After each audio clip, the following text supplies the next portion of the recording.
Olá, boa noite, como que vamos? Como que estamos aí de quarentena? Semana mais curta essa semana, semana com feriado na sexta-feira. Ó que maravilha.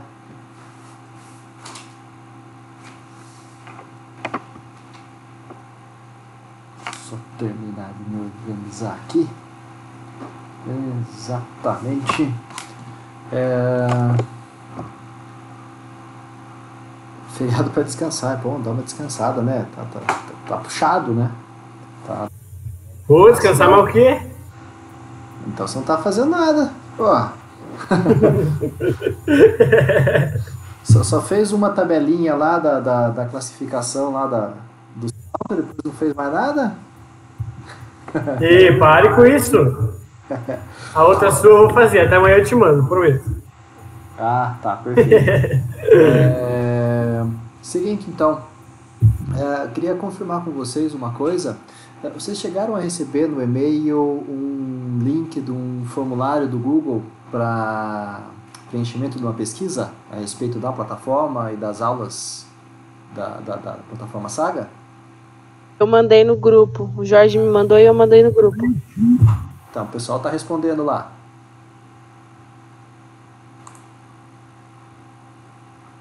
Ah, Gabriela, não Sim, recebeu. sim.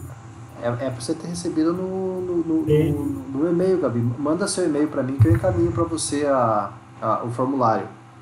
Né? Aquele ali vai ser importante para a gente ter um diagnóstico. Hoje a gente vai falar um pouco a respeito desse negócio de diagnóstico, a importância que ele acaba tendo, né? Para entender um pouco como é que foi, porque a gente tem por exemplo, uma quantidade grande de pessoas que estão participando tanto das lives quanto das aulas EAD lá da plataforma Saga. Tem um pessoal que não fez nada em nada, né? Não participa da live, não entra na live, então a gente quer saber o que está acontecendo, por que esse povo não acessa, qual que é o problema, né? É, então a ideia acaba sendo essa, mais ou menos, para a gente meio que ver quais são as dificuldades que surgem para a gente tentar resolver elas enquanto nós temos tempo, certo? Então eu acho que isso acaba sendo importante. Uh, Explique para o pessoal, Maria Fernanda, liga o microfone, fica escrevendo aí, demora para escrever. Já falei pra Gabriele para ela mandar o e-mail para mim que eu encaminho para ela, mas ela complica as coisas. Não, é que ela achou que eu tava falando pra ela, que eu tô só explicando pro pessoal que tá olhando o chat, se eles não conseguiram ver, que tem na mídia do grupo. Sim, isso é bacana. É que lá tem o link e as especificações de como fazer a pesquisa. É que às vezes como a gente manda muita coisa aqui no grupo dos representantes, eles mandam muita coisa. Aí eu Aham. tenho que repassar tudo e às vezes o pessoal não lê mesmo. Eu acho que dá para colocar na própria plataforma da Saga para ter acesso. Então daí fica lá também, é uma outra opção, né, pro aluno. É claro que daí só o pessoal que está tendo aula comigo consegue ter, porque eu não consigo colocar nas outras matérias. Vou mandar o um e-mail para o Massari, e o Massari que tem o acesso de administrador, ele consegue fazer isso daí e deixar disponível para todo mundo, né? Ô, professor, outra coisa também, se você puder começar a mandar o e-mail do link para o e-mail da sala, eu acho que facilita também. E daí todo mundo recebe, todo mundo tem o login e a senha. Eu preciso colocar na minha lista de e-mails, porque eu pego para enviar os convites me baseando no meu cadastro de alunos. Então tem o nome de Então, é que eu acho que tem todo gente que não tá mundo. recebendo. Eu preciso só colocar lá, né? Uhum. Daí lá fica mais fácil, daí todo mundo já tem o login e se alguém não receber é só entrar lá. Mas se você colocar também na hora que você recebe, manda pelo WhatsApp também, A gente manda sempre, mas sei lá, né, vai fazer no meu WhatsApp. é aquela história, tudo que abunda não é de menos.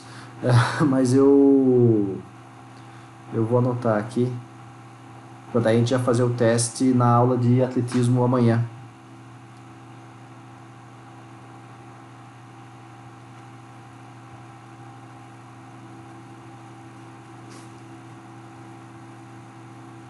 só para eu confirmar, é aquele Fefiço? noturnacm@gmail.com.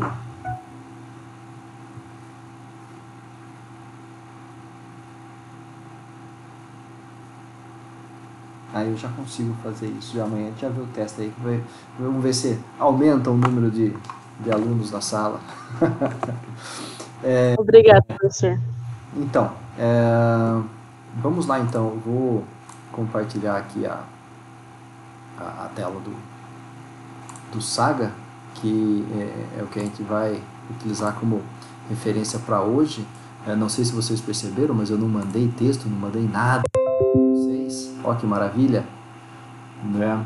Eu acho que não sei se o pessoal ficou ansioso esperando alguma coisa para ler, ou se deu graças a Deus por não ter nada para ler, né? A ideia acaba sendo mais ou menos essa hoje, da gente tentar caminhar fazendo as discussões de uma maneira conjunta, né?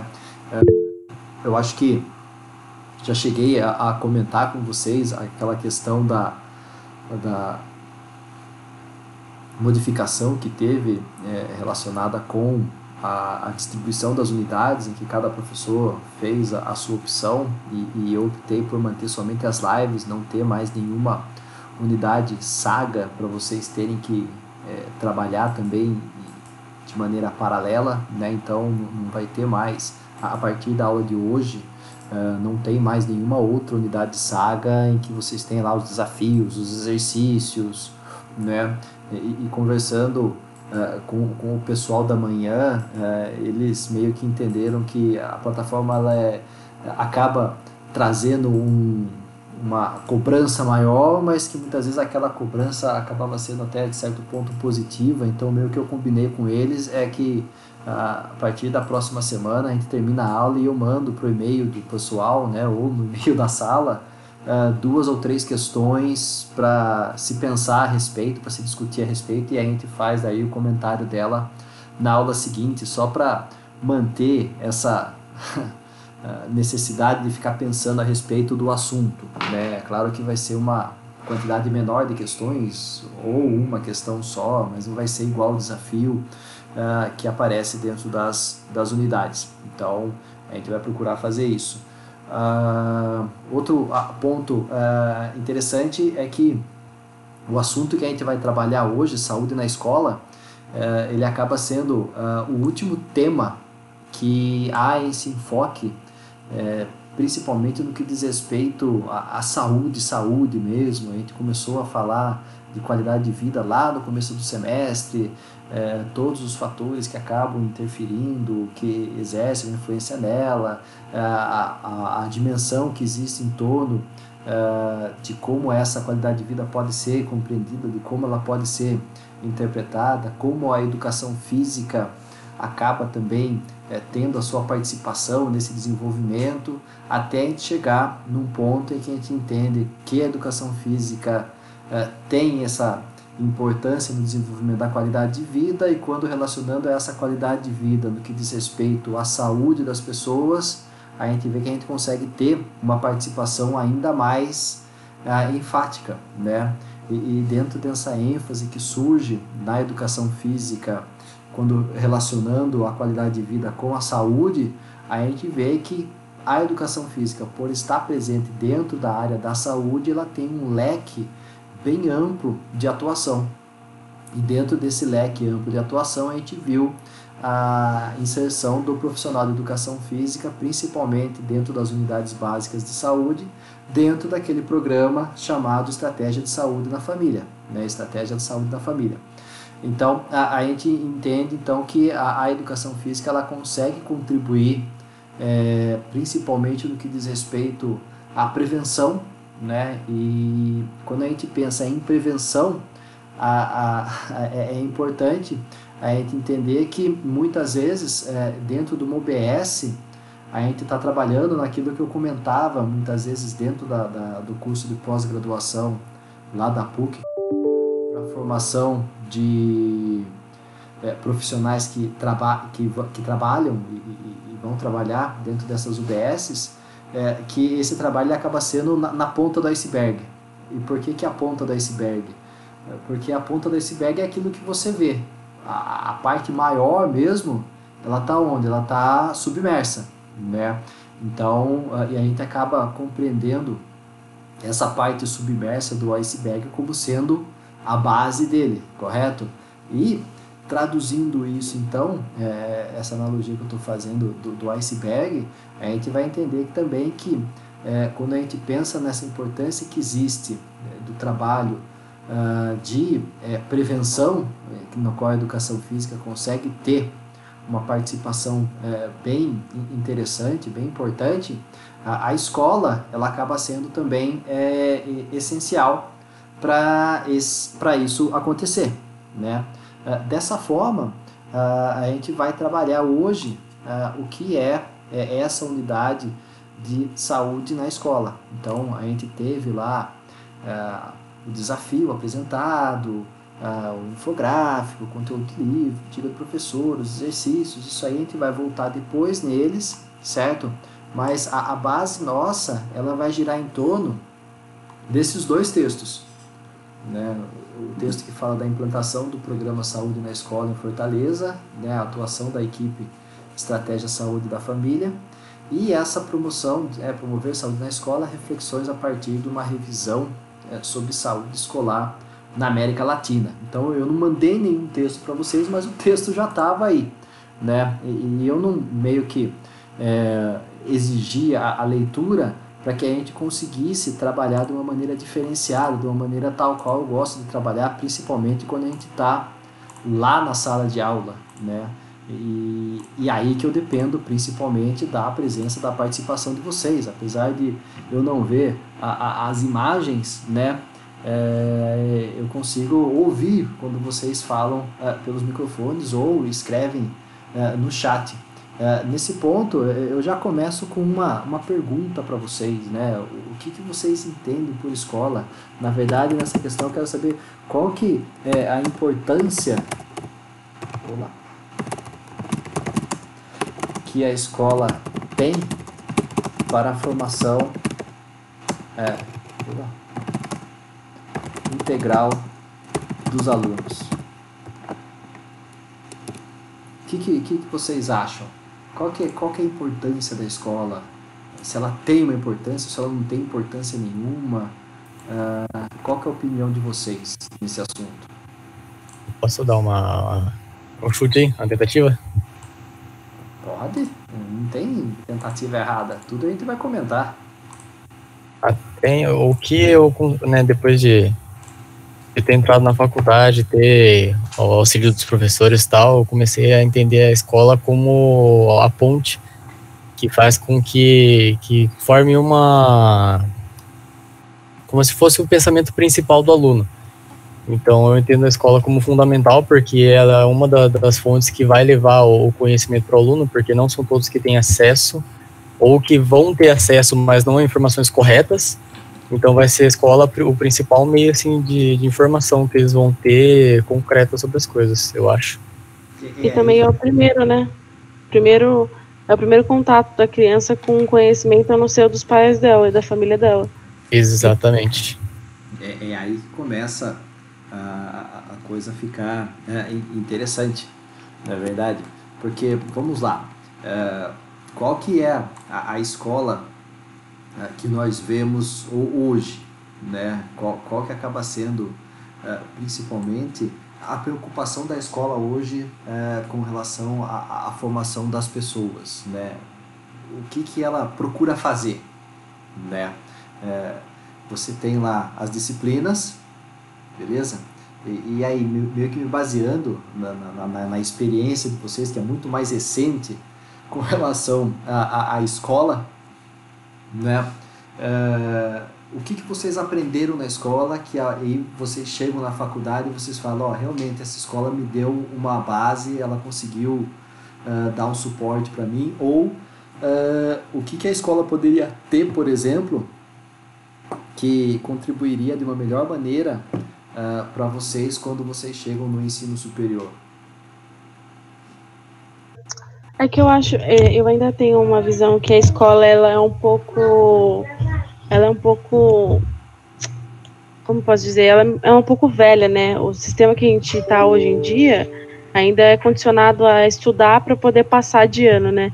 E eu acho que em relação à faculdade, no pós, né, o que ela prepara a gente, é só que a gente vai ser como pensar, né? A escola sempre foca na faculdade, mas para mim ela não tem nada a ver com a faculdade. Na faculdade a gente aprende como pensar da nossa maneira, e na escola a gente é condicionado a pensar da maneira que eles querem que a gente pense. Aham. Então, é aí que começa a ficar interessante. Por que eu falo que começa a ficar interessante? Começa a ficar interessante para as nossas discussões aqui, né? Para esse repensar a respeito do que é a escola e de como que ela pode ser entendida, compreendida e principalmente em que ponto ela necessita de modificações e se há essa possibilidade de modificações. Vamos lá, a gente encontra hoje, por exemplo, uma escola em que a preocupação dos pais é colocar ela na escola, a criança na escola, porque ela precisa estar na escola. Né? Se você perguntar para os pais por que ele põe o filho na escola, ele fala, não, porque é importante para a criança ter educação. Tá, e o que você acha que a escola vai ensinar para o seu filho? Aí você pega meio que no calcanhar dele, porque ele vai ficar meio em dúvida. Né? A escola vai ensinar valores, a escola vai ensinar como viver em comunidade, a escola vai ensinar respeito, ou a escola vai estar preocupada principalmente com as questões que fazem parte do currículo formal, que é aprender a ler, escrever, fazer cálculos matemáticos, conhecer um pouco de história, por mais que a história que muitas vezes é ensinada na escola fuja um pouco do que realmente condiz os fatos históricos reais, né?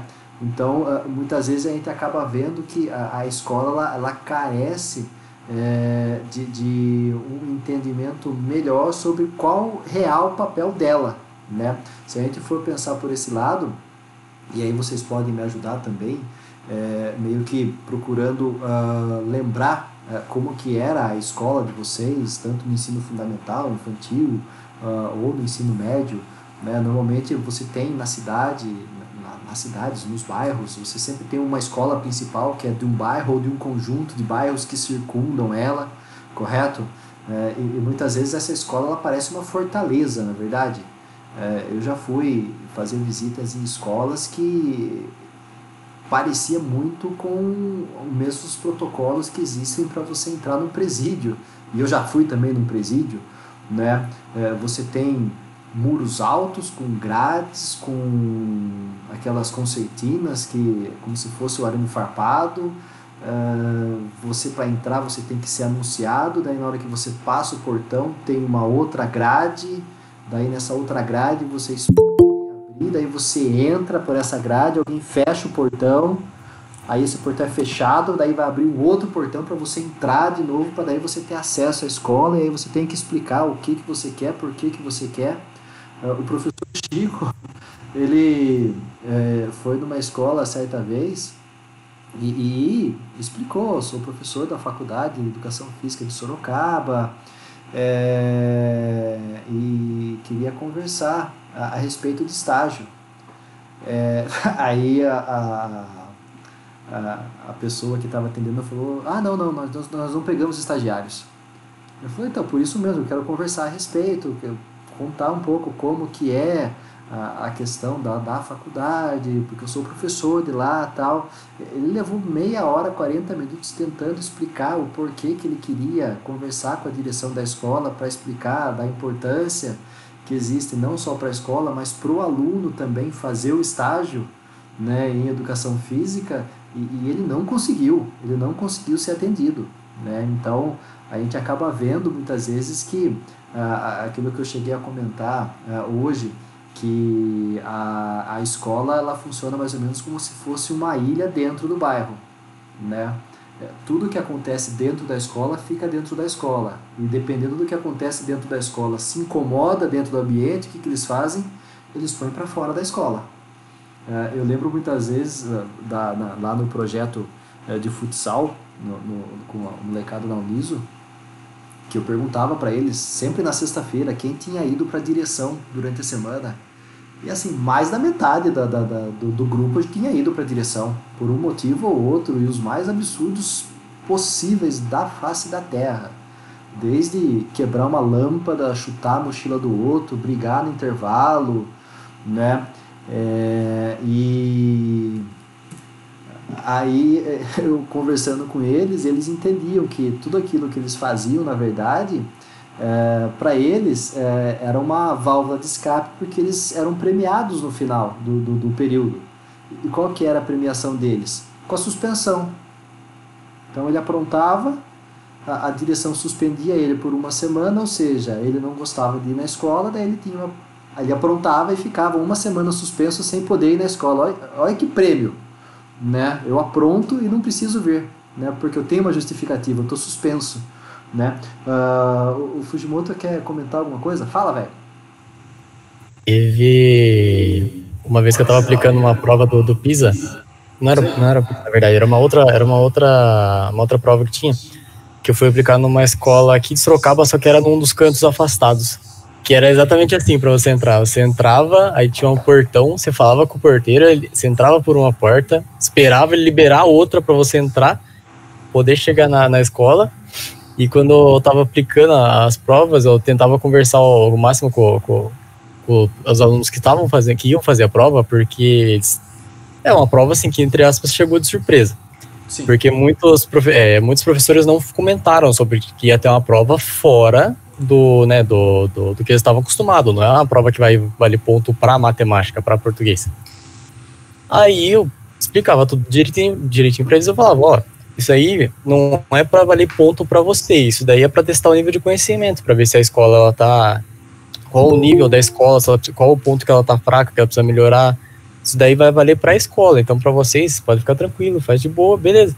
E eu não tive problema com nenhum aluno, sei lá, um aluno, 2 alunos, de várias vezes que eu apliquei a prova nessa escola.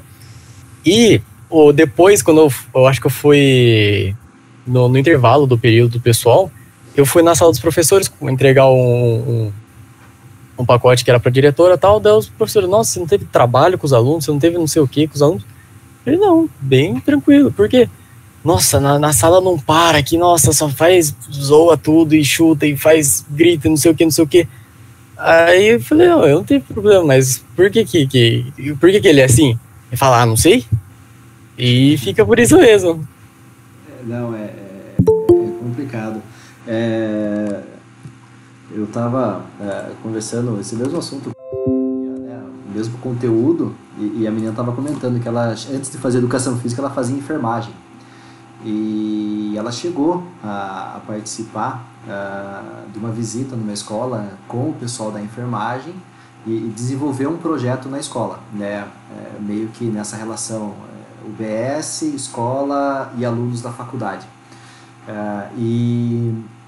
Eles tiveram assim um grupo de alunos que foram separados para eles conversarem, que eram considerados os piores alunos da escola, né? Então eles fizeram um trabalho de não sei quanto tempo ali, mas nesse trabalho eles passavam um período da manhã, o aluno não estava na sala, ele estava fora da sala, mas participando desse projeto em que ele conversava com os alunos da enfermagem, eles iam anotando as informações que eles queriam para o projeto deles.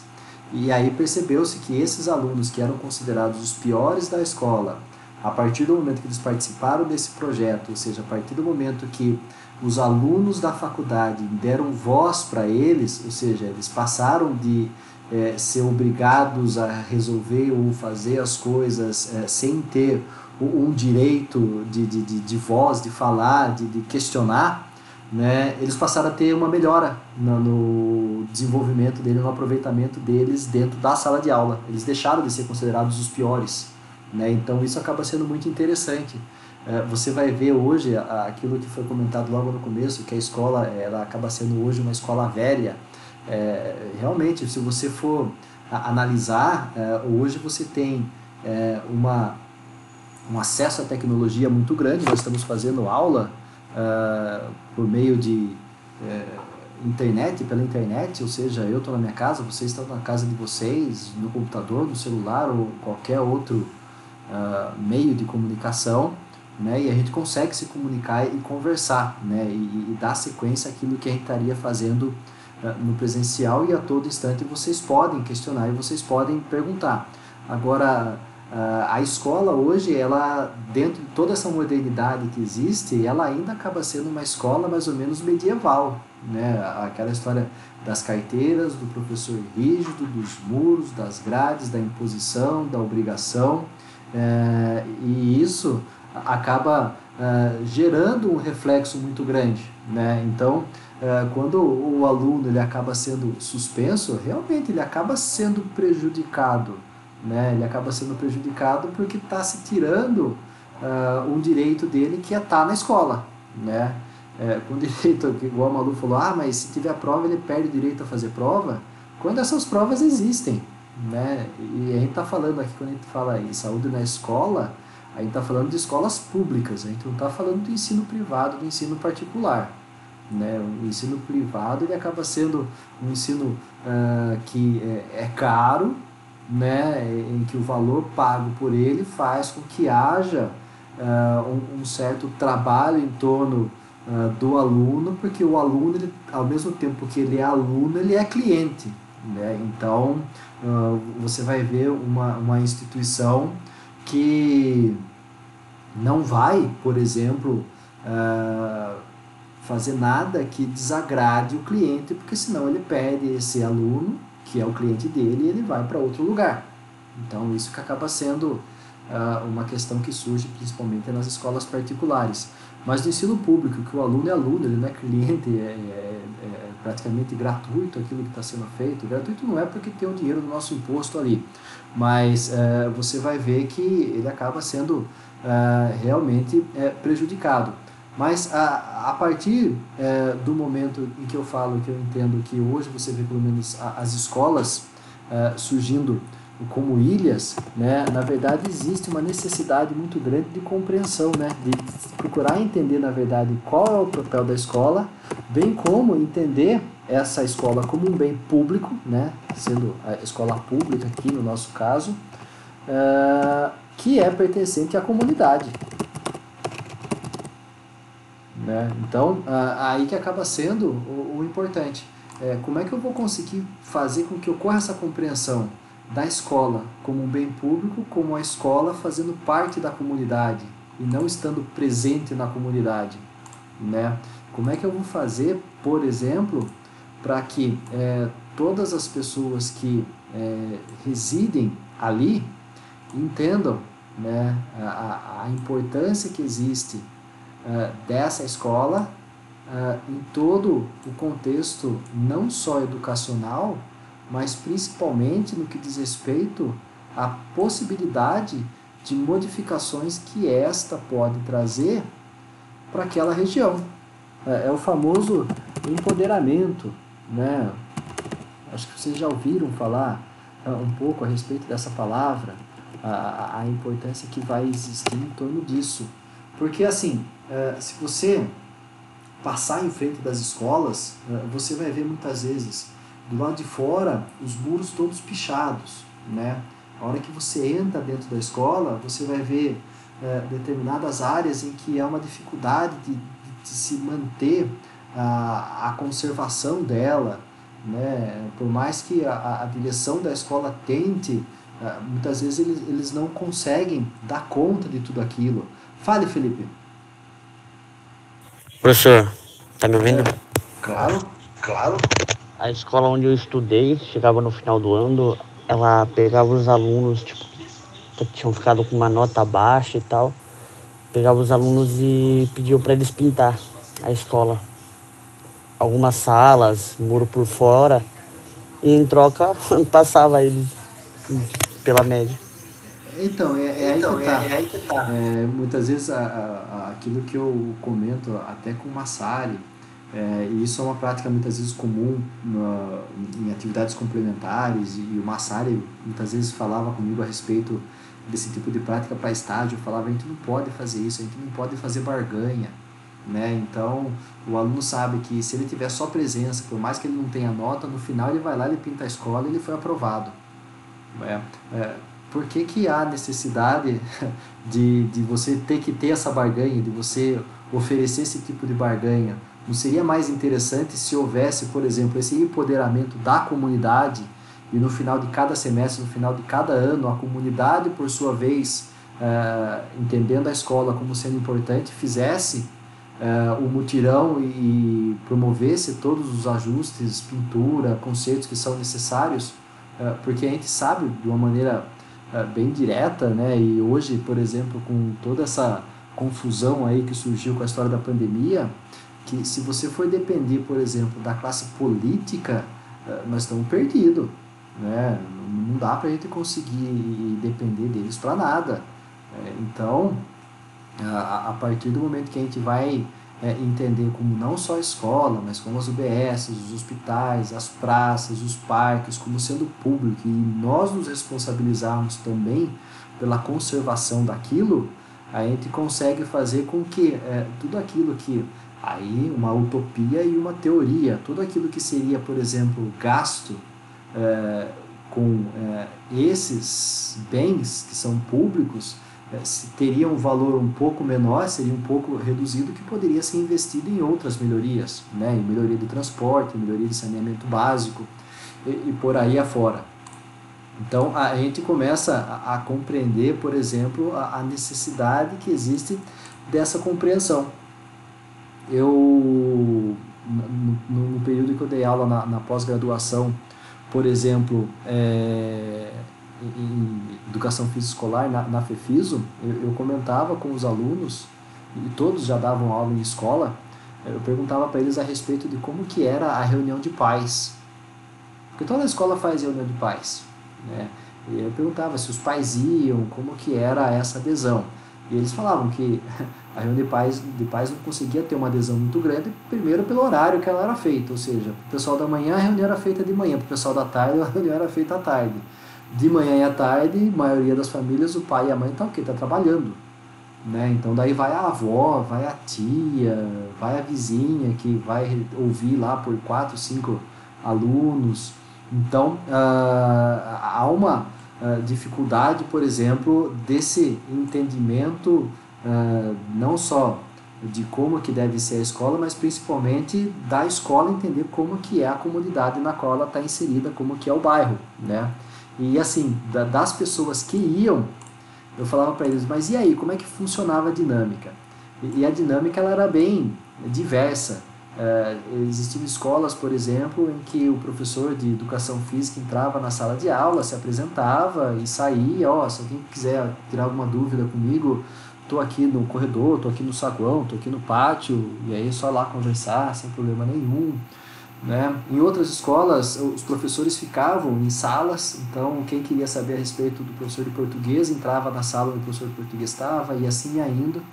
E eu falava, e aí vocês da educação física, o que surge de pergunta? Aí teve uma menina que falou, professor, as perguntas de sempre, meu filho é comportado, ele apronta, ele respeita você, ele faz tudo direitinho, e eu tenho quase certeza absoluta que os meus pais fizeram isso, os pais de vocês também fizeram isso.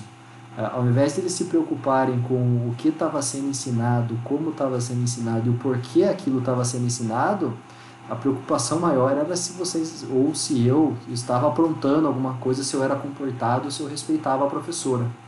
E a mesma coisa acaba acontecendo na educação física. São raros os casos de alguém que chega num profissional de educação física, principalmente na escola, e pergunta para ele, você é o professor de educação física? Que legal, o que você está trabalhando esse semestre? Por que você está trabalhando isso? Ninguém questiona, né? E aí que acaba sendo importante isso, né? A necessidade que vai existir também de compreender, né? Essa compreensão que tem que existir em torno da escola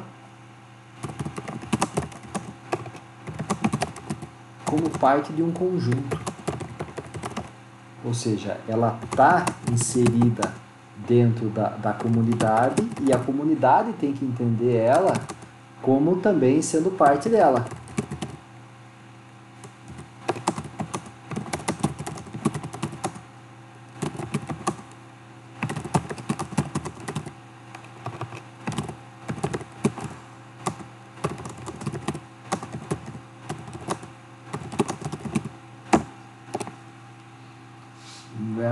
Então, é a partir daí que a gente começa a ter uma noção um pouquinho mais ampla de qual seria realmente o real papel da escola, que vai além daquilo que é já convencionado, que fornecer conhecimentos em torno das disciplinas práticas, das disciplinas consideradas mais importantes, que é o português, matemática, o inglês, a geografia, a história e por aí afora, e entender a educação física só como uma disciplina prática. Hoje cedo eu usei um exemplo bem interessante para a gente conseguir entrar nessa questão agora da saúde na escola, porque a gente comentou, por exemplo, que dentro da UBS você vai ter, por exemplo, um trabalho em cima do ápice do que é o iceberg. O que está embaixo é que realmente precisa ser trabalhado, e aí que acaba sendo importante esse papel da escola, né? Então, eu peguei hoje de manhã o exemplo do piolho, né? O pessoalzinho aí, acho que principalmente as meninas, né? Os meninos acho que em uma menor escala. Vocês já frequentaram a escola alguma vez em que houve um problema com um surto de piolho? Professor, eu era a pessoa que trazia o surto para a escola. Você era a pioenta? Nossa, demais. Demais. E vamos lá. O que acabava acontecendo? Vai. Era difícil. Às vezes eu não podia nem ir para a escola de tanto piolho que eu tinha. Mas o pessoal da escola, eles meio que entravam em contato com seu pai, com a sua mãe, e falavam, não manda não aqui porque não dá. Exatamente. E eles achavam que os meus pais eles nem tratavam, mas é que tinha tanto piolho que não dava nem para tratar direito. É aí que acaba sendo interessante, né? Por que eu falo isso? Porque, na verdade, o que acabava acontecendo? Acabava sendo praticamente o inverso daquilo que seria o papel da escola. Então, vamos imaginar o seguinte, teve alguém que falou aqui no chat, agora de pouco, a respeito da questão dos pais, né? De chamar a atenção dos pais. Eu acho que a partir do momento que você chama a atenção dos pais, ela funciona da mesma maneira que funciona com o professor na hora que fica só atuando de maneira a impor as coisas com os alunos, né? Você vai ter uma reação contrária tão forte quanto acaba acontecendo com o aluno, né? Então, o que acaba sendo interessante, o que seria, em teoria, o necessário a se realizar nessa escola? Vamos imaginar o seguinte, surgiu o caso do piolho, ou seja, foi realizado um diagnóstico. Nós temos uma aluna, um aluno que veio com piolho para a escola. A gente sabe há quanto tempo está acontecendo isso? Né? Se você pegar o exemplo do Covid hoje, acaba sendo praticamente o mesmo. Qual que acaba sendo a preocupação principal? E olha a relação doida, né? Piolho com Covid. Porque você faz o diagnóstico, mas você não sabe há quanto tempo aquela pessoa está com piolho, ou aquela pessoa está com Covid andando por aí. Então, a hora que você encontra, por exemplo, o aluno com piolho na escola, quantas outras crianças não acabaram também pegando piolho por causa dela? Né? E aí qual que acaba sendo a principal estratégia que a escola utiliza?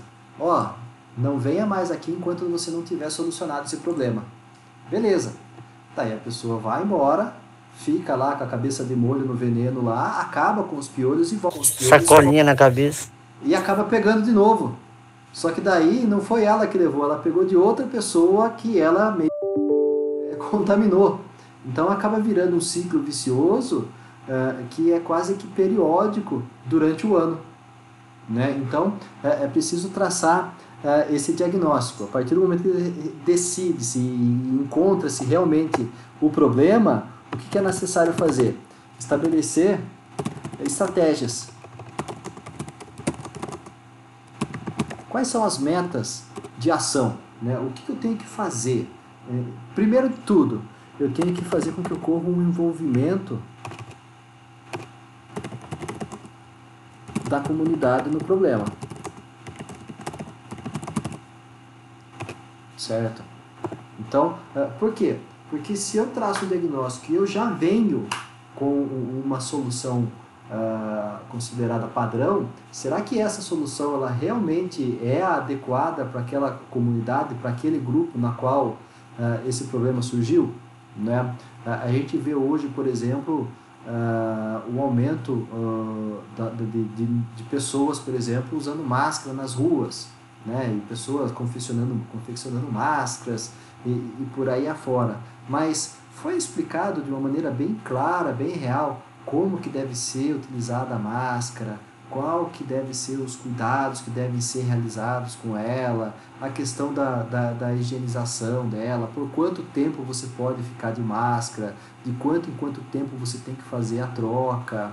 Então tem toda uma série grande de aspectos envolvidos nisso que muitas vezes as pessoas não acabam tendo conhecimento, e aí a gente vai ter o problema muitas vezes que era para ser solucionado agravado cada vez mais, porque você não consegue trazer os esclarecimentos necessários. Então você tem que produzir aquilo que a gente vai chamar aqui de instrução de como resolver o problema a partir da análise, a partir da compreensão de como que é aquela população, de como que é aquele público, aonde que eles estão inseridos. A partir disso, você vai conseguir fazer o quê? Uma análise das soluções possíveis, para daí você implementar qual que é aquela que provavelmente vai ter uma efetividade maior para a solução do problema. E a partir dessa análise você acaba daí fazendo com que ela seja implementada. Dentro da escola, isso vai exigir o quê? A questão... Eita.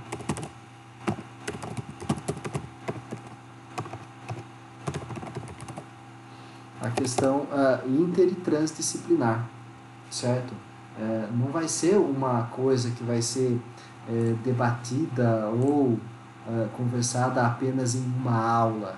Elas vão ser discutidas em aulas sobre diferentes aspectos, sobre diferentes olhares, para daí a partir disso você conseguir ter realmente uma compreensão maior do que seria realmente o problema.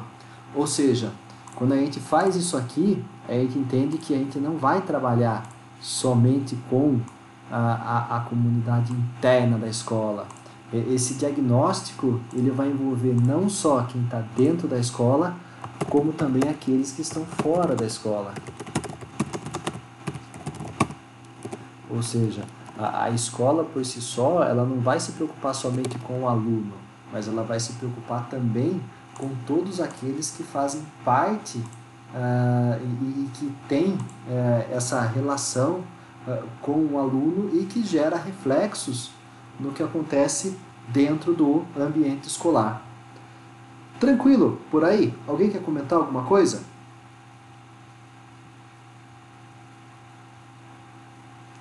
Eu acho que Tranquilo.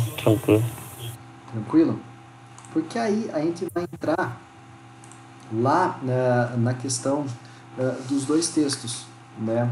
Então, tudo isso que a gente fez agora, ela vai estar presente, de certa forma, nesse primeiro texto aqui que eu vou mostrar para vocês, que é essa questão da atuação da equipe da Estratégia Saúde da Família, né? Então, essa compreensão que tem de fazer com que as pessoas saibam que é necessário existir outros dispositivos sociais, ou seja, outros lugares que são além da unidade básica de saúde, que vão além do hospital, como meios de promoção de saúde, né? Então a gente vai entender, por exemplo, que a partir do momento que você faz um trabalho dentro da escola, dentro da base você consegue fazer com que haja uma compreensão maior em relação à prevenção a problemas, né? Então esse programa Saúde na Escola, ele acaba tendo esse princípio, esse objetivo, que é proporcionar condições adequadas, né, de você fazer com que o processo educacional ele rompa aquela fronteira que até então fica instituída como sendo apenas relacionadas às matérias que fazem parte do projeto político-pedagógico do curso, né?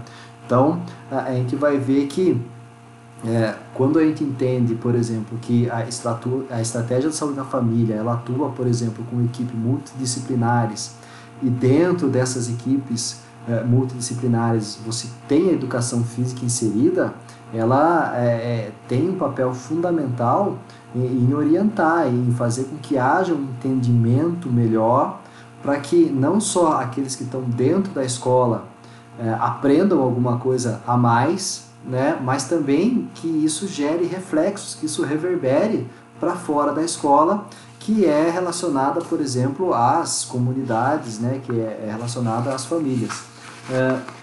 Nesse outro texto aqui, que também tem aí na plataforma, que é Promover Saúde na Escola, Reflexões da América Latina, eles apresentam um gráfico que é muito interessante, né, em torno de uma pesquisa que foi feita sobre temas de interesse relacionados à saúde escolar. Isso não é no Brasil, mas é na América Latina. Mas a hora que você vê a pesquisa, você fala, nossa, se fosse um texto que falasse somente do Brasil, ele encaixava muito bem. Vocês têm uma ideia, mais ou menos, de quais foram os principais temas, por exemplo, que foram abordados como sendo de interesse, que são relacionados e ligados a essa saúde escolar? Se fosse na escola de vocês, quais seriam os temas que vocês indicariam, sugeririam para serem trabalhados, né, de uma maneira a produzir e promover um conhecimento a mais?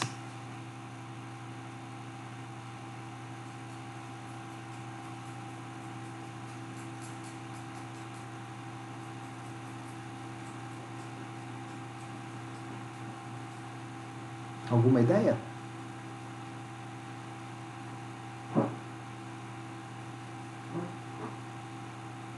Nenhuma. Vamos lá. Já vai abrir o gráfico. Pelo menos foi assim que funcionou de manhã, né? De manhã ele abriu. Não vai abrir. Maldito. Espera aí, mas eu tenho ele aqui em outro formato. Deixa eu só parar aqui. Você vai ter alguns tópicos que surgem lá, que são um tanto quanto interessantes, né? E quando eu falo que aparece muito de Brasil lá, é que, por exemplo, um dos tópicos que surgem fala, por exemplo, a respeito da violência doméstica, escolar e cultura da paz, né? Na escola que vocês frequentaram, vocês chegaram a ver algum caso de violência, ou dentro ou fora da escola? De manhã teve uma menina que relatou que na escola dela, quando tinha briga dentro da escola, o inspetor chegava e falava, não, aqui dentro vocês não vão brigar, vocês vão brigar lá fora. E tirava a pessoa da escola e deixava que brigasse na rua, porque daí se está na rua o problema não é da escola. Já viram alguma coisa desse tipo? Várias vezes na minha escola era assim também. Não podia brigar dentro da escola, agora na rua. Na rua é liberado o negócio. Então, esse que é o X da questão. E aí, você acaba vendo, por exemplo, que uma coisa acaba meio que puxando outra, né? Então, muitas vezes, por que a criança ela acaba sendo violenta na escola? Porque, na maioria das vezes, é a mensagem que ela tem vinda da escola. Fale. Teve uma escola que eu estudei, o professor era faixa preta em jiu-jitsu. Aí teve uma época que roubaram a faixa dele. E ele falou, chegava na sala e falou, viu, eu dou 900 conto pra quem entregar o cara que roubou minha faixa. E eu vou descer o cacete nele. Até o professor ameaçando. E foi você que roubou a faixa? Não. Então até eu entregava qualquer um. Errado não tá. Como que eram as abordagens, Maria Fernanda? Eu sei que a gente tá falando aí que em cada uma era diferente. Como que era, assim, o que mais te chamou a atenção nessas mudanças de escola? É que assim, eu sempre mudei muito de escola porque eu sempre mudei muito de casa. Na minha infância, principalmente. Eu já estudei em escola cristã, né? Eu comecei a estudar eu estudei em escola particular nos meus últimos anos, né? Só no ensino médio.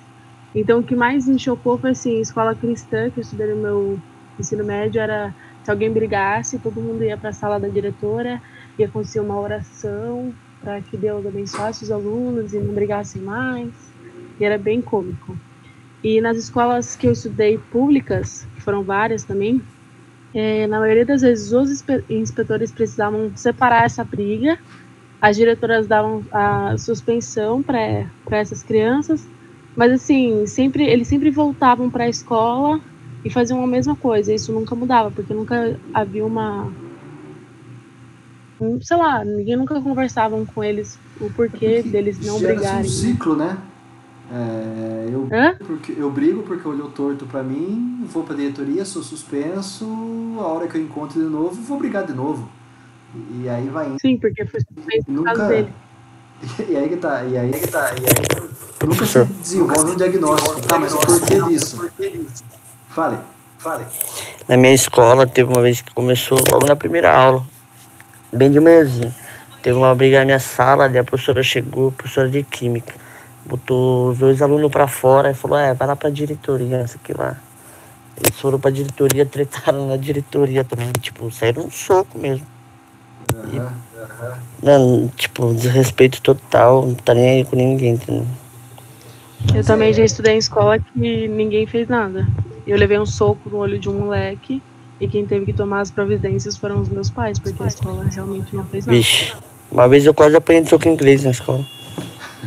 Então, esse que é o X da questão. A partir do momento que cria-se essa cultura daquele que tem mais força, naquele que bate mais forte, que é respeitado, ou seja, aí entra no estágio de anarquia, propriamente dita, em que vai prevalecer a lei do mais forte. Né? E essa lei do mais forte, que muitas vezes prevalece dentro da escola, ela tem um reflexo daquilo que acontece fora da escola em outros ambientes. Né? Na época de projeto, eu lembrava que eu conversava com os alunos e o menino falava, professor, minha mãe está presa, meu pai está preso, meus tios estão presos, só estou esperando a minha vez. Né? Por quê? Porque foi mais ou menos a sequência que ele entendeu de como que é a vida dele. Então, aí é que tá, como é que você vai fazer para que isso seja entendido e compreendido de uma maneira diferente, né? Então, muitas vezes o fracasso escolar, essa questão da criança que é entendida como fracassada na escola e é feita, por exemplo, uma avaliação de inteligência e prova que pelos padrões de inteligência que existe, ela está, por exemplo, com QI baixo, já está mais do que comprovado que teste de QI não representa grau de inteligência de ninguém, né? Que existem múltiplas inteligências, diferentes formas de se desenvolver essa inteligência. Ou seja, a escola ela tem que entender, muitas vezes, esse fracasso escolar que está muitas vezes relacionado com o método, com a forma como está sendo feito aquele ensino. Né? A gente pega, principalmente dentro da sala de aula, a gente consegue ver de uma maneira bem clara isso. A gente tem aluno, por exemplo, que depende de anotar tudo que o professor fala, gravar a aula, assistir, ouvir de novo e por aí afora, que é a única maneira que ele compreende que vai fazer com que ele aprenda alguma coisa. tem aluno que só presta atenção na aula, né? Tem aluno que nem fazendo uma coisa ou outra consegue, mas a hora que você vai, por exemplo, para um desenvolvimento prático, ela consegue fazer com que ela realmente apresente e demonstre que realmente ela aprendeu alguma coisa. Eu chegava a comentar muitas vezes e eu falava que nem sempre o aluno 10 da sala de aula vai ser um professor nota 10 fora da faculdade, né? Muitas vezes aquele aluno que é considerado mediano, né? E o Massari fala isso, principalmente nas primeiras semanas de aula, não queira ser um aluno medíocre, né? Não queira ser aquele aluno nota 7, o aluno UFA. Muitas vezes esse aluno nota 7, esse aluno UFA, na hora que ele sai da faculdade, é o que tem maior sucesso na carreira. Por quê? Porque ele consegue transformar tudo aquilo que ele vivenciou de uma maneira diferenciada, por exemplo, em relação àquele que era o nota 10. Né? Não que o nota 10 não vá ter o mesmo sucesso, mas que o aluno nota 10, o que se espera dele a hora que ele sai da faculdade é realmente o sucesso. E a hora que ele não encontra, ele se frustra de uma maneira muito mais rápida em comparação com o aluno 7, o aluno 8, né? Se você for analisar o aluno 7, aluno 8, hoje ele está dando aula para vocês, o aluno 7, aluno 8, hoje está na faculdade como diretor, né?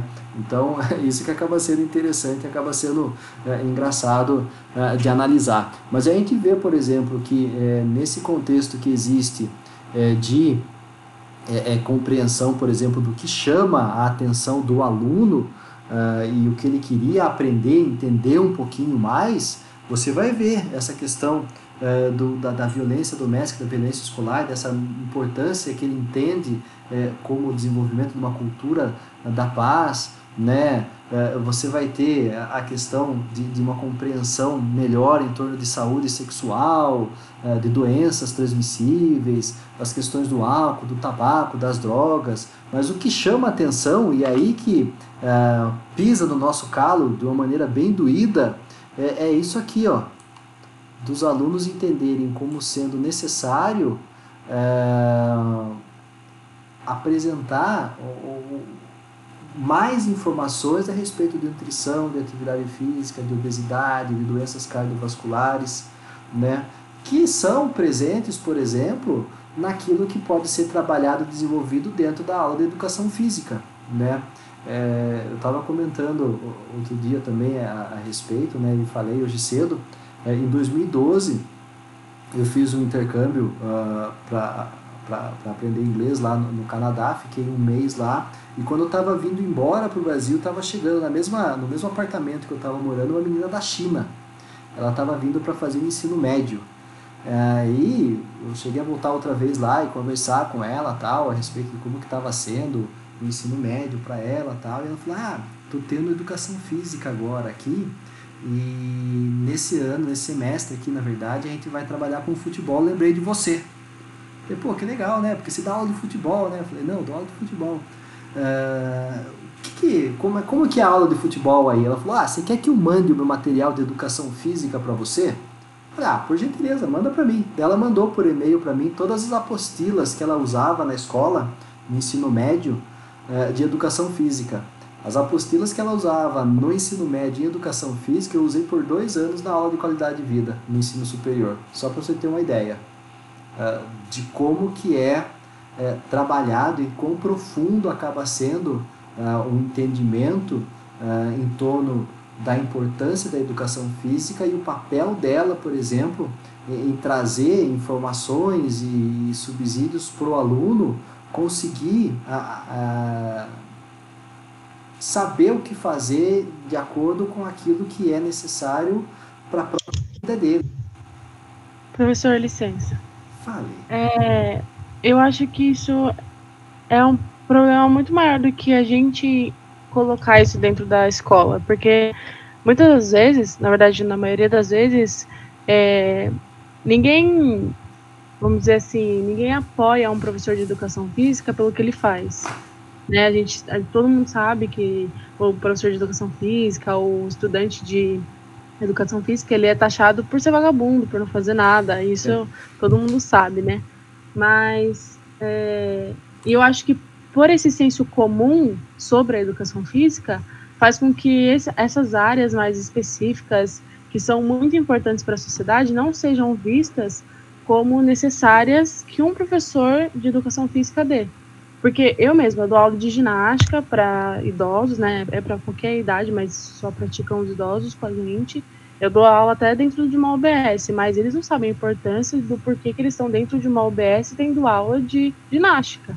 Porque eles estão fazendo alongamento, porque eles fazem uma aula localizada. Muitas vezes eles vão para a praça só para conversar, porque ninguém dá a explicação necessária do porquê o profissional de educação física é tão importante. E quando você vai ter um espaço de fala para falar isso dentro de uma escola, isso não existe esse espaço de fala. Nem você falou, o professor de educação física fica esperando o pai vir conversar com ele na reunião. Porque se ele quer um espaço de fala, ele não tem. Muitas vezes eu vi professores meus de educação física que nunca quiseram ter um espaço de fala porque sabem que não tem. Mas é por isso que você está tendo essa aula agora na faculdade. Porque a gente acaba entendendo, não só eu, como a faculdade como um todo, a direção, a ACM como um todo, que acaba sendo um trabalho de formiguinha, né? E que aos poucos isso vai sendo modificado. Então pode ser, eu não vou conseguir ver, pode ser que vocês não consigam ver, mas provavelmente os filhos, os netos de vocês, eles vão conseguir, se isso der certo, ter uma escola diferente, uma escola melhor. Mas tem que começar, né? Tem que chegar um momento que tem que mudar esse paradigma. Fale, Felipe. Eu não lembro qual de vocês, eu acho que foi a Iris, o Rubens, eu não lembro, que falou uma vez que tem escolas aí que, pelo comportamento do aluno, outros professores chegam e, tipo, proíbem o aluno de ter aula de educação física porque ele se comportou mal. Tipo, outro professor querendo mandar na sua aula, entendeu? Tipo, sim, como sua aula, né? Sim, é aquilo que eu falo. Você nunca vai encontrar, por exemplo, uma punição fazendo o aluno ser proibido de fazer aula de matemática.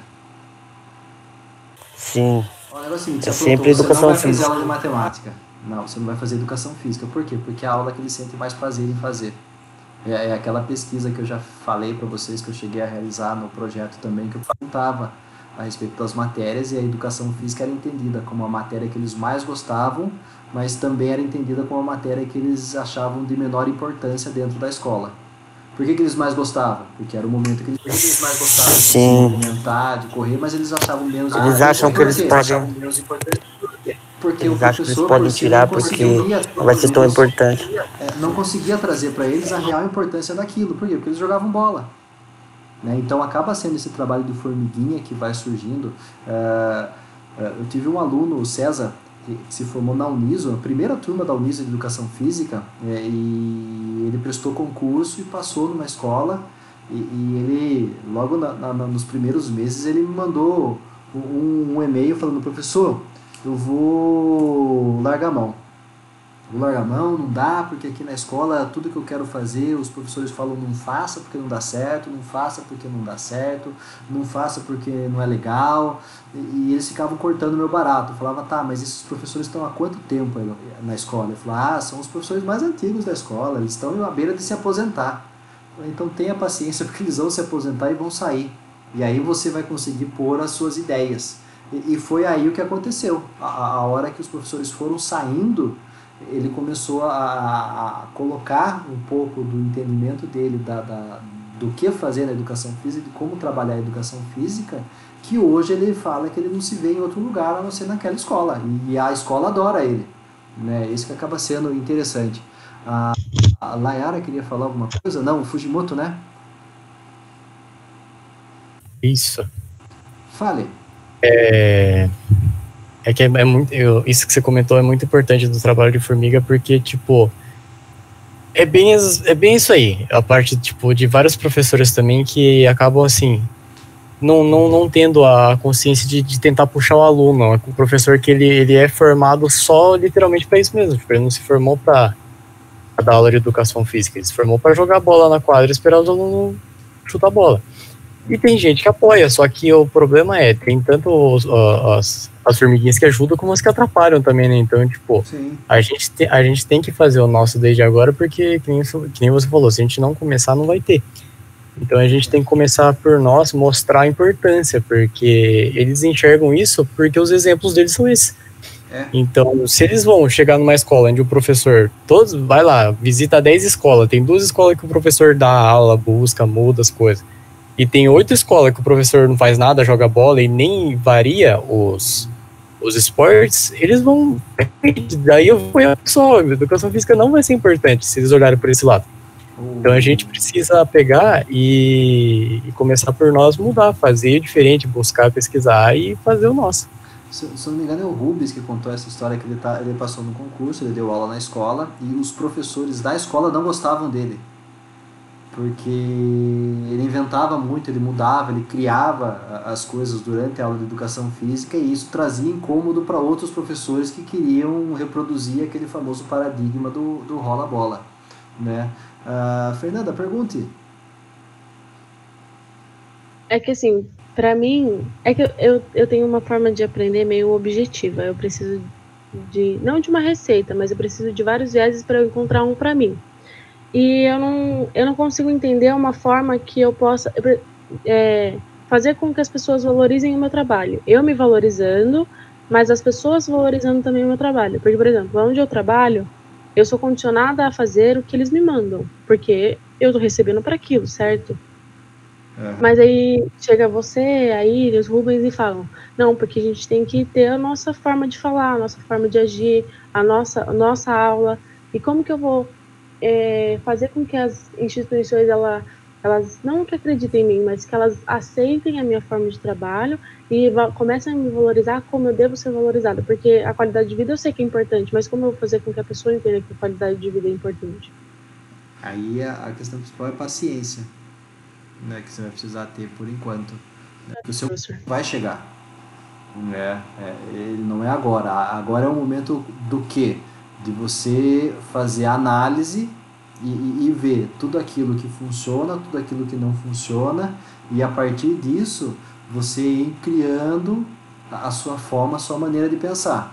Por mais que muitas vezes falem para você fazer uma coisa e você não concorda, você vai fazer. Por quê? Porque a posição sua atual, ela te traz determinados limites em que você é subordinada a uma outra pessoa, né? Mas vai chegar um momento que, na verdade, você é que vai ter que começar a se impor, né? É uma coisa que eu vivo tendo que lembrar vocês estão no primeiro ano de faculdade, né? Então o pessoal tá ainda naquela vontade, e isso faz sentido. Por quê? Porque vocês estão vendo muita coisa interessante dentro da faculdade e tem aquela ânsia de mudar. É preciso que vocês não percam isso, certo? Porque senão depois, lá na frente, no final de 4 anos, vocês vão continuar reproduzindo os paradigmas, né? Então,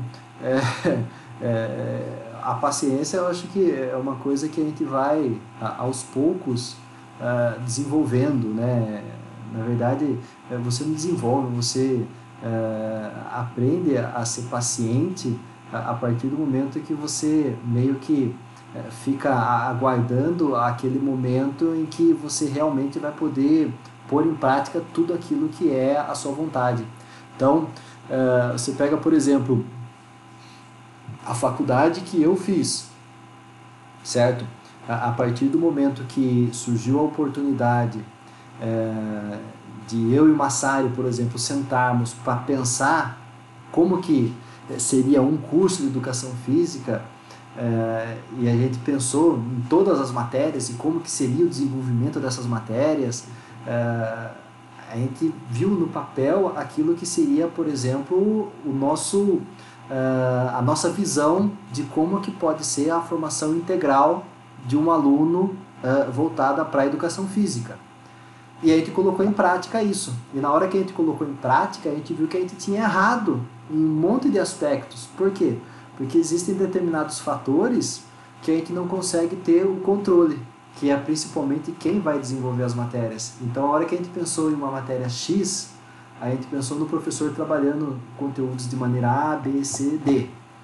a hora que a gente entregou essa matéria, o professor explicou, a gente queria que você trabalhasse de maneira A, B, C, D, ele falou, tá, legal, vou ver o que eu posso fazer. E a hora que a gente foi ver o que ele fez, ele fez F, G e H, que era o modo dele enxergar aquilo. Então vai chegar um ponto na sua carreira que você também vai ter essa condição de pôr o seu modo de enxergar a educação física em prática, né? E assim, você vai perceber que não é só você tem aí mais X colegas de sala que vão ter visões diferenciadas, mas que elas vão meio que converger em muitos aspectos, e que daí não são só vocês, é o pessoal da manhã, é o pessoal do semestre passado, é o pessoal dos semestres que já foram, então aí você vai ver que esse formigueiro nosso, ele acaba sendo grande, né? A faculdade em si ela tem 600 alunos, de 600 alunos, se a gente pegar aí metade que leve a sério tudo aquilo que a gente fala e comece a pôr em prática, você vai ver como isso vai crescendo de uma maneira exponencial. Beleza? E também tem aquela coisa, né, se as pessoas às vezes desistem, né, porque, por exemplo, eu vejo dificuldade nessa área, aí se eu desistir, vai ser uma formiga a menos trabalhando para isso, por isso que muitas escolas condicionam o professor a rolar bola, porque as pessoas desistem a fazer o que elas são denominadas a fazer. Sim. Professor, posso comentar alguma coisa aqui?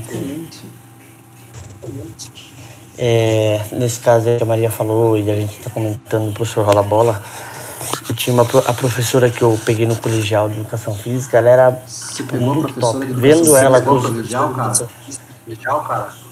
Não, professor, você entendeu. E... Professor, a sala já tá um bolão já. Se eu vai falar isso ainda, pronto. Deu brecha. Rapaz, Aí, professora minha, ela... Vendo ela com os olhos que eu tenho hoje em dia, ela era muito top. Porque ela era uma professora que ela se aprofundava mais, ela não era uma professora rola-bola.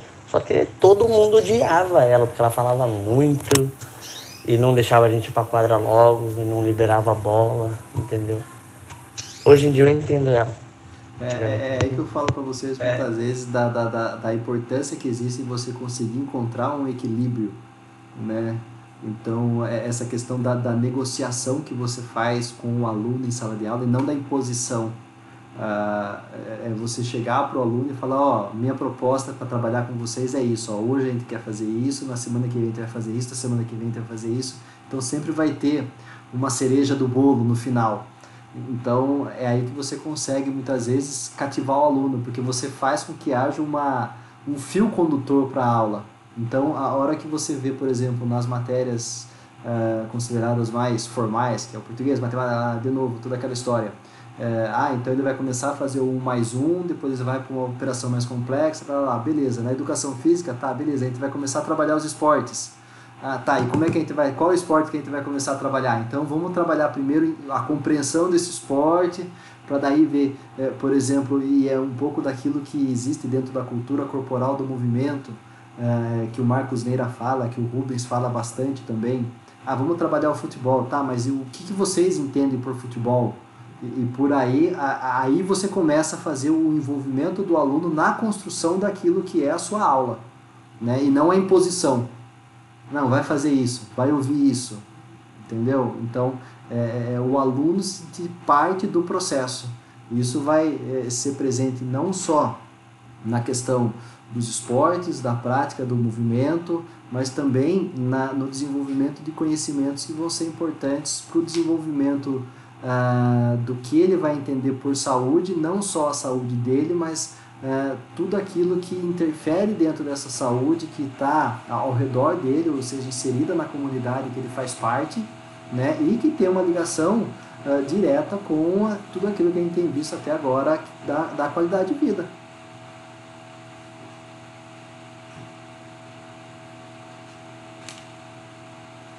Entendi, professor. Alguém tem pergunta a fazer? Alguém quer comentar mais alguma coisa? Alguém pegou alguma professora a mais aí na época de ensino médio? Aí, professor, você viu que seu comentário fez aí, ó. Fale, Matheus.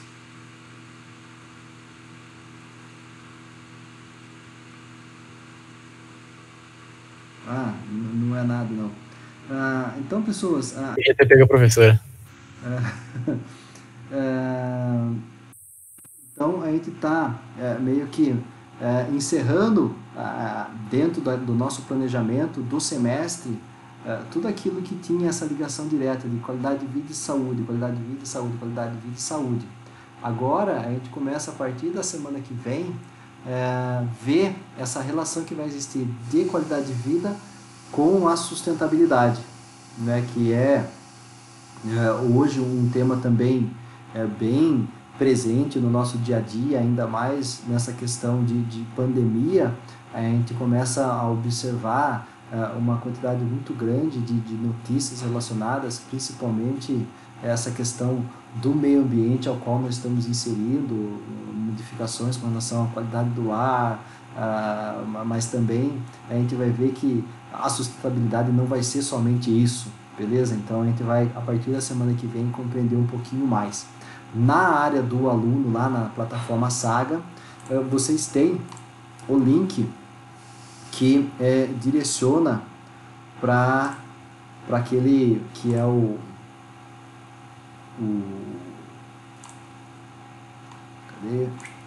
endereço onde você tem acesso àqueles 17 objetivos para o desenvolvimento sustentável, que é uma proposta da ONU, né?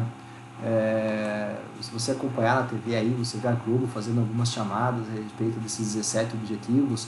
Era o trabalho nosso de final de semestre, né, de trabalhar isso em vídeo, o entendimento de vocês em torno desses 17 objetivos. Então, a partir da semana que vem, a gente vai começar mais ou menos a entender o que são esses objetivos, o que eles dizem respeito e como que a gente consegue enxergar eles, principalmente dentro aqui da região de Sorocaba, onde nós estamos inseridos, dentro da CM Sorocaba, que é onde a gente trabalha. Beleza, pessoal? Mais alguma questão que alguém quer pontuar? Alguma pergunta, alguma coisa a esse respeito? Uma dúvida aqui. Fale. Sobre esse trabalho aí das 17 objetivos da ONU, o trabalho está em pé? Não está em pé, não. Eu acho que logo foi quando meio que surgiu a necessidade de ter o afastamento, eu comentei com um e com o outro, falei, no fim não vai rolar o trabalho, tenta passando no grupo aí, vai avisando o pessoalzinho aí e tal, mas não fiz um pronunciamento oficial, mas não vai rolar não tem como, né? A gente vai ficar então. na parte teórica mesmo, pode ficar tranquilo. Beleza? Mais alguma coisa? Não? No mais, então, desejar a todos uma boa noite. Amanhã nos encontramos novamente com atletismo. Acho que 8 horas, tá bom? De boa. 8 horas, então... Tá bom, sim.